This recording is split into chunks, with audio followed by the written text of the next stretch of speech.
getting slapped by your City rivals even when they aren't in good form. This is not the Manchester City of 2-3 years ago when they were absolutely incredible. The levels aren't the same, even in this game where they won 3-0 and they were comfortable winners. 3-0 City, 3-point City, the 197th derby is going the way of the Blues. Single-handedly getting Foden's career back on track. And a local boy emerges as the first hero of the day. I just think it's a very sad situation with Man United. I'm just racking my brains to try and think where we're going with Man United. Not being able to even string together 2 wins in a row. I can't swear on TV, but embarrassing isn't strong enough. Just awful. Manchester United are the gift that keeps giving. Every defeat is a crisis if you're the Manchester United manager, and he's had plenty in his short period in time. Every time you think they have hit rock bottom, they dig a little deeper. So what we thought maybe were the worst moments in the last 7 or 8 years, they're gradually getting, we've actually not hit the low point yet. This is Ruben Amorim's record in the Premier League. The record is ugly. I'm talking about Ruben Amorim's Premier League record since coming in, and of But you course put mine up then. you played me at the back. It's not far off. He has the worst win percentage of any permanent Man United manager since the Second World War. Time for Man United to compete against other good teams, and United can't do that. Now, I get they have had some problems and the squad isn't great and they've already played some tough fixtures, but this win rate is genuinely shocking. Obviously what he's doing right now is not working. Since his first Premier League game, I think he's got less points than some of the worst teams in the Premier League. Relegation level form. So it's not a record that you should have in Manchester United. You look at this record and you would think that he inherited a recently promoted squad, not a team that was coming off the back of actually winning silverware. There'll be no Manchester United fan that exists that isn't worried at this moment in time about what's going to happen in this next month. This is United's worst start to a Premier League season since 1992-1993, back when they also only got 4 points from their opening 4 matches. Then of course you remember that they also exited the Carabao Cup after a humiliating second round loss to League 2 Grimsby. That doesn't even sound like a real name, it sounds like a character from Harry Potter. And we come to the game with a 4th division team and we perform like that. I think, again, the players clearly show what they want. In games of football like this, when you play lower league opposition, if you don't do the basics well, you're going to come unstuck. This means that United can only compete in the Premier League and FA Cup, and I wouldn't call what they're doing in the Premier League competing. Did I also mention that they failed to score in 13 of 31 league games and only found the net 36 times? Despite the shocking form though, Amorim refuses to change anything. But I'm not going to change. When I want to change my philosophy, I will change. If not, you have to change the man. The system is the system. And, you know, United fans will like it or they won't like it, but Amorim's not going to change. He's going to die in his own ditch if he's going to die in terms of losing his job. His comments after that Arsenal game have aged like milk. We proved today that we can win any game in the Premier League, especially against a great team like Arsenal, and we were the better team. So I'm happy with the players. People gave him the benefit of the doubt in his first year because he had no preseason and no financial backing. But United spent the entire GDP of the Marshall Islands, yes, that's a real place, to bring in some good players, and now Amorim had a full preseason. So as much as the manager's gone, this is where we're going, lads, and at the start you're probably going, yeah, new manager, new ideas, something different. But as the results don't come and you keep getting beaten or you're struggling against the better teams, if the players start doubting this system, and we saw some of the goals are given up today where some are going, some aren't, some are pressing, he's making loads of changes, he's chopping it back with the Maguire at the back, he's bringing Casemiro, and it's like they're going around in circles, this United group. There are no more excuses. Almost the same problems as last year, and what we were told, the new manager needs a pre-season, he needs his own players. I don't know how much I've spent, another good few Over 200 million, yeah. 200 million? Over 200 million. Over 200 million. So we keep making excuses, but at some stage you go, well, when are we going to see the signs? Other managers have had a much bigger impact in far less time. Now people say give manager time, and of course, but we saw Slot going into Liverpool last year. Liverpool might have been a kind of a better team than United at that stage, but he ends up winning the league. You look at other managers, you can see Frank going into Spurs, you go, am I going to see signs of Spurs improving? And yeah. So how long do you keep waiting when this team are probably getting a point a game? Now, while there's a lot that Amorim has done wrong, as we will see later in the video, Can you trust the manager to make the right decisions? There's no evidence since he's been at the club that you can trust him to make the right decisions. We do have to remember that the issues with United go way deeper than him. Issues that have persisted no matter who was officially the manager. The standards are in the mud. It's a little bit embarrassing to be a Manchester United coach and to lose a lot of games. As someone who grew up watching Manchester United dominate English football, it's baffling just how much the club has dropped off. When Sir Alex Ferguson was in charge, Man United were on top of the world. In 1993, United won the first ever Premier League title. Then a year later, they won it again, alongside an FA Cup, to complete the first double in the club's history. United then became the first English club to do the double twice when they won both competitions again in 1996, before retaining the league title once more in the 1997 season, with a game to spare, by the way. In the 1998-1999 season, United continued their dominance to all of Europe, where they became the first team to win the Premier League, FA Cup, and the Champions League, the treble. The grip they had on the Premier League was ridiculous. The grip they had on the world of football was ridiculous. Manchester United won the league again in the 1999-2000 season and the 2000-2001 seasons, becoming only the fourth club to win the English title 3 times in a row at that time. Back then, even if United had a season like how they went trophyless in 2002, they would recover and win it back the next year. The dominance was crazy, and they actually had a hunger to stay on top. They were resilient, they were hungry to win, which is pretty much the exact opposite of what we see from United now. Back then, it was rare for United to have a bad season at all. Now it's a miracle if they can string together 2 successful wins. I saw a joke that said that the United website is down because they can't string together 3 W's. I'm taking full credit of that joke, by the way. Under Mourinho, United finished second in the Premier League in 2018. But guess what happened in the 2018-2019 season? They finished 6th. Under Ten Hag, United won the Carabao Cup and finished 3rd in the league, only to finish 8th the next season. They surprisingly won the FA Cup that season, but at what cost? The team ended up finishing in the bottom half of the table in the next year in 2025. The mentality at the club is drastically different from where it used to be. In the 2023-2024 season, United had just 1 win against the traditional Big Six. Just 1. Then just when you thought it couldn't get even worse, United found themselves in the lower half of the table for pretty much the entire 2025 season. No United manager had reached 5 home losses in fewer home games in Premier League history than Amorim. They were so bad that Amorim himself said that this is the worst Manchester United in history. Being the worst team, maybe, in history of Manchester United. We have to acknowledge that and to change that. This came after a 3-1 loss to Brighton, which had left United in 13th place. It was their 6th home Premier League defeat of the season, their most from their opening 12 home matches of a league season since 1893-1894. Yes, you read that right. You have to go back to the 1800s to find a worse start for the Red Devils, back when the main method of transportation were horses. There is a reason that a month before that, Amorim had stated that United were in a relegation battle. Being drawn into a relegation battle, though, just 7 points above the bottom 3. That is really clear, and we have to fight. It's a really difficult moment, one of more difficult moments in the history of Manchester United, and we have to address it with honesty, and to be clear with that, we have to fight next game.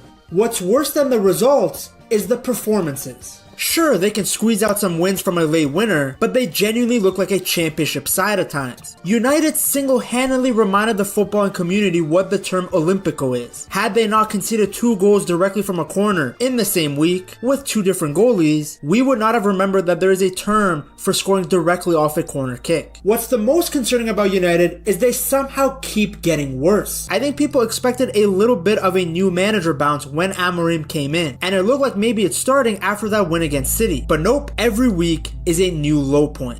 It's gone so bad that all the previous managers look even better in retrospect. United thought they were in a bad spot with Mourinho, but a 2nd place finish, a European title, that's fantastic. Most fans would give up their left nut for that again. That I consider one of the best jobs of my career, to finish 2nd with Manchester United in the Premier League. You say this guy is crazy. Then under Ole, it seemed like things couldn't get worse. But you look back, they won some big games in the Champions League, played some nice football. I think a lot of United fans remember that match against PSG vividly. The team was also much better in the league. It seemed like a foundation was being built before the transfer window that brought in Mr. Ronaldo, Sancho, and Varane. Even Ten Hag's time will look good in a few years. People will be like, damn, this guy won the Carabao Cup, beat City to the FA Cup, got United Champions League football. They recruited better this time around, picking up proven Premier League players like Mbeumo and Cunha, the type of signings that we used to see Fergie make. But even these guys, despite some good performances from them, are struggling to help the team as a whole. One of the biggest reasons that United signings used to work in the glory days was that they had a strong culture within the club. A big part of setting this winning culture was developing the youth. Manchester United's class of '92 were a group of players who dominated at the youth level before becoming the backbone to the United first team. The 6 players were David Beckham, Nicky Butt, Ryan Giggs, Gary Neville, Phil Neville, and Paul Scholes. Beckham put in the 2 corners that helped United defeat Bayern Munich in the 1999 Champions League final. Gary Neville became one of the best right backs to grace the Premier League. Don't let his poor punditry takes and the fact that he downplays himself take away from the fact that he was a very solid right back. You don't play week in, week out and captain that Manchester United side by being a bum player. Paul Scholes, in many people's eyes, is the greatest central midfielder to ever play in England. Some even make the argument that he's the best central midfielder ever. To have players become this good from your own youth academy is so important to the progress of the club. These guys understood the club's values and were able to pass on the ideas to new players. An article by Harvard Business stated that Ferguson recruited what he called bad losers and demanded that they work extremely hard. Over the years, this attitude became contagious. Players wouldn't accept their teammates not giving it their all, essentially looking for players who hated losing more than they loved winning. The biggest stars were no exception. It's not just that they were incredibly talented, they also understood what it meant to represent Manchester United. How can there be a consistent culture within a club when the manager is changing almost every single season, each one with their own unique philosophy and style of play? So whenever they get sacked, the next manager has to spend a year just getting rid of players that he didn't want to bring in his own. Amorim is having to deal with that right now. It's an endless cycle. But you know what's not an endless cycle? Getting a Man United jersey off buygamejerseys.com and having it forever. Use code PETTALKS at checkout for a discount. All of them have struggled to match the culture of the Ferguson era. And even though United haven't been good in years, the pundits, former players, and certain fans still have high expectations based on the levels that United used to be at. This is one of the most poorly coached teams in the Premier League. That's a fact. That's not an opinion, that's a fact. The cycle has continued year after year, making it impossible to have any sort of consistency. Just listen to how Cristiano Ronaldo described the atmosphere within the club. What's going on, but since the Sir Alex Ferguson left, I saw not evolution in the club. The progress was zero. And Ronaldo is the best person to be able to talk about the change in culture, as he has seen both sides. He was playing under Ferguson when they won the Champions League in 2008 and were winning Premier League titles for fun. Now, the club is a shadow of itself. You got former players commenting freedom on each other's posts, now that they aren't at United anymore. The nickname Freedom Fighter for Sancho still kills me. The situation at the club has become so toxic over the years that pretty much every single manager has had a falling out with a major player. When Mourinho was in charge, there was a lot of tension between him and Paul Pogba. The two had a difficult relationship that actually ended with Pogba being stripped of his vice captaincy in September of 2018. Reportedly, Mourinho told Pogba that he would never captain a side again, as he was concerned about the Frenchman's attitude. Then with Ten Hag, he fell out with Sancho and Ronaldo. Sancho and Ronaldo were signings that were made under Ole. They were brought in to help Manchester United make a title push after finishing second the season before. But guess what happened when Ole, the man who wanted the two players, was sacked? It meant that the new manager, Ten Hag, is now stuck with two players on high wages who didn't fit his style of play. Despite Ronaldo being United's top scorer the season before, Ten Hag did not see him as part of his plan. He wanted his striker to be able to press and constantly move off the ball, which, let's be honest, Ronaldo wasn't going to do when he was practically pushing 40. Sancho wasn't given that much playing time, but he did not shine at all in the few opportunities he received. Keep in mind, Ten Hag was actually quite nice in the beginning to the freedom fighter. He even gave him time off to get better with his mental health. Tension increased between the players and Ten Hag, resulting in both of those guys leaving the club. Under Amorim, the trend has continued. Just this time it's between Amorim and Rashford. The Portuguese manager came in and, like all the other managers before him, he wanted to instill discipline. He dropped Rashford from the squad entirely after being informed that the Englishman had been on a night out before a match. The United coach, understandably, does not want his players in bars so close to games. Amorim should really check where Onana is the night before matches, because sometimes this guy plays like he's drunk. Anyways, Amorim asked Rashford about his movements the night before the match, and the England international assured Amorim that he had been misinformed about a late night. 3 days later, however, Rashford was left out of the starting lineup for the trip to Arsenal. It was a huge statement from Amorim, and he made it clear that it had nothing to do with Rashford's talent, but rather his attitude. Now, Sir Alex Ferguson also had a rocky relationship with some players over the years, but the difference was that Ferguson had full authority in the locker room. He was bigger and more powerful than any of the players, so it meant that in any dispute, Ferguson was always going to win. We are a better team with Marcus Rashford, and that is clear. He's a big talent, but until the right moment, I will not change my mind, that's all.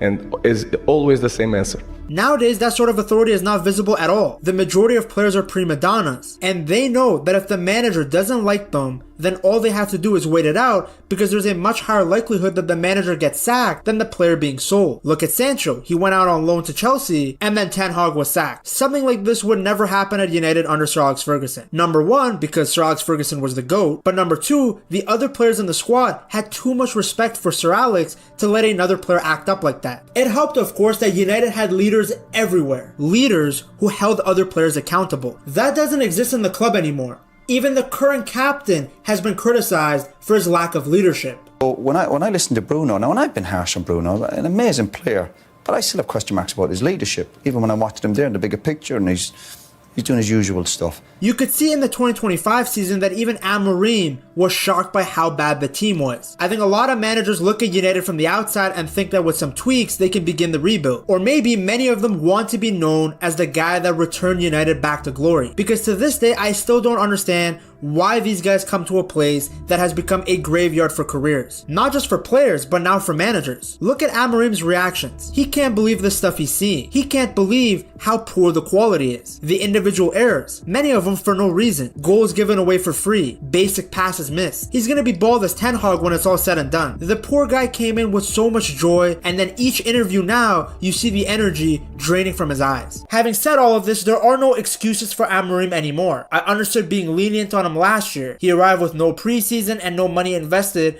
to bring in the profiles he wanted. He was inheriting a poorly constructed squad filled with issues, though I would still argue he got away with a lot. Great managers can get the best out of anybody, so the fact that his system was so reliant on specific players was a worrying sign. They lost a lot of games that they really should have won, even with the lack of quality they had. The Europa League run was nice, but the final was a winnable game. Yes, this United team was bad, but I'm not sure if they were relegation level bad, especially given the time when Amorim took over. But people still let him off the hook, and it was for good reason. A lot of the goals they conceded came from individual errors, which has nothing to do with Amorim. You could see the type of football he wanted to play, what passages of play he wanted to see. It was also nice to see him finally playing Ahmad, the man who had been riding the bench for no reason under Ten Hag. The belief was that if Amorim gets the right players, his system will come to life. He also couldn't go back to the old system because even if he got results in the short term, it wouldn't benefit the club as a whole in the long term. He was brought in to instill a certain style and philosophy. It just flips me back to Rangnick. Ralph Rangnick said this needs open heart surgery, not a quick fix. Open heart surgery it needs. He weren't wrong. How true are those words ringing now? This year, though, there are no excuses. He had a full preseason with the team, not to mention 6 months beforehand to identify the problems. The club then invested heavily in good players, and United only play 1 game a week. Like Mbeumo and Cunha were coming off the back of a fantastic season. They are Premier League proven players who many other clubs were after. This isn't like the Højlund or Anthony signing, where United were just bidding against themselves. Yet still, there have been very little indicators that Amorim's 3-4-3 will actually lead to anything positive. The team looks ready for the big matches like against Arsenal, but then they return to their old habits when they play the likes of Fulham and Grimsby. This was an issue under Ten Hag as well. Now, of course, progress isn't always linear, but I do think the lack of progress seen in the past few months should be a bit concerning. Great managers get the most out of the tools at their disposal, and I feel like Amorim hasn't really done that. In fact, you could even argue that we didn't even see enough progress to justify the 200 mil that was spent. Of course, a new goalie and midfielder would greatly help this team, but the way they are playing, they need more than just that. They are not at that stage where you can say they are 1 to 2 players away from achieving success. And I'm sorry, if you can't find a way to use a talent like Kobe Mainu in your system, then maybe it's not a good system. There's a fine line between sticking to your guns and being adaptable, and Amorim has not been able to find that balance. It's basically his way or the highway, and so far most teams have found the weaknesses in his 3-4-3 setup. The Fulham players were literally talking about it in the post-match press conference. Push on high, and it allows me to go in that pocket. It's something we worked on in training and we're able to execute in the match. I mean, we knew that we'd be able to get behind their 2 midfields, and the 3 centre-backs wouldn't want to jump, so we exploited that today. Then you look at the fact that he wasn't even watching the Pens against Grimsby. He sat there on the bench. What kind of message does that send to the players? Compare that to the Grimsby manager, who was chilling, smiling. Obviously, Amorim is under much more pressure. His team were the favorites. But the least you can do is put on a brave face for your squad. That lack of confidence is contagious. No wonder their star striker signing in Šeško went 10th for Pens. Have you guys ever seen that? A number 9 not being in the top 5 kickers? What does that say about the mentality of players when they join United? Now, I'm not saying Amorim should be sacked or anything. When a mess is this big, there isn't just one person at fault. A rebuild is going to take time and it requires patience. But I believe it's a fair concern to wonder if Ruben Amorim is the guy that you back all the way. Have we seen enough progression or even signs that he's the person that can bring United back to at least challenging for top 4? Because he continues to be a record breaker, but not in the good ways. The only positive sign for United in the last few years is that they have a player like Ahmad. To see how good he has been in a poor United team, you have to watch this video right here.